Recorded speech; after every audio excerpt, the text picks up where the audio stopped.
thought I'd join me for a walk through town. Only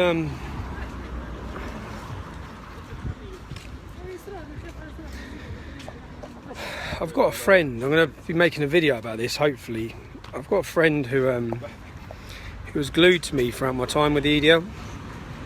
Everywhere I went, he was with me. There was 4 of us really: me, Kev Carroll, friend Jim, and my friend Les. Les has died since. Les fell into a bad place. Jim's now in a bad place. Jim's living on the streets. He's homeless. He's ex-military, 14 years. As with many of our ex-military, they're living out on the streets. Now, Kev, I haven't seen Jim. We tried to find him at Christmas. Kev has, my cousin Kev's been looking for him and looking for him. We found him yesterday, still living on the streets. Kev went and put him in a hotel last night. I'm coming down to pay for the hotel for another few nights, so he's got somewhere to clean up. He's been beaten up. He's been stabbed. So he's got stab wounds. He's been stabbed by Muslims in town, because you have to understand that everyone knows Jim around Luton because he was glued to me for my time with the EDL. He was glued to me from the time with the EDL. What I want to try and do, and ask for the support of people to do, hopefully, I need to speak to Jim first once we see him, is help him get his feet back on the ground. Try and help him get a roof over his head. I know this man. He's a great lad. He's a great lad. And he's living in a fucking doorway. He's living in a doorway, and if he has the opportunity to get his feet back on the ground, he has the opportunity to get himself back in a home. I know I know Jim. I know him. He'll be able to sort his life out.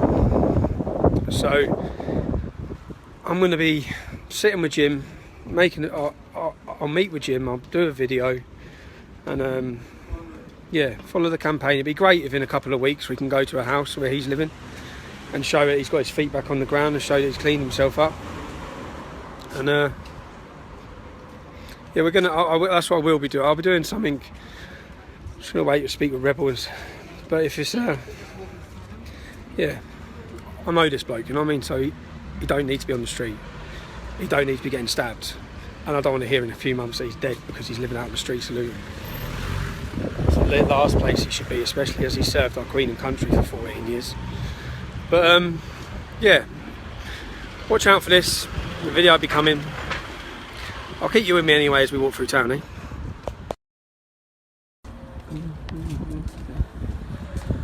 You doing alright? Yeah.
This is Luton.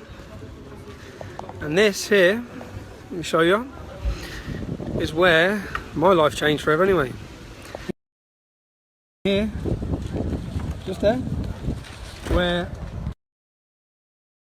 our soldiers were abused and attacked by Muslims in Luton, which then we formed the United People of Luton, which then turned into EDL, which is why anyone would have heard of my name.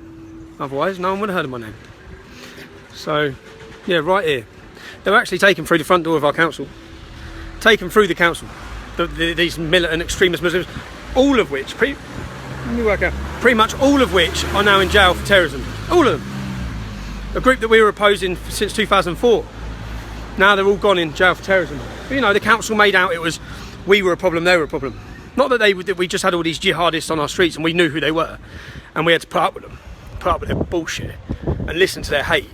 So we wanted them to stop. The council made out like, I remember going back to a documentary, the first documentary that went out in 2010. They called it Proud and Prejudiced. And it was basically a look at me and a look at the main radical Muslim from this town who's now in jail for ISIS.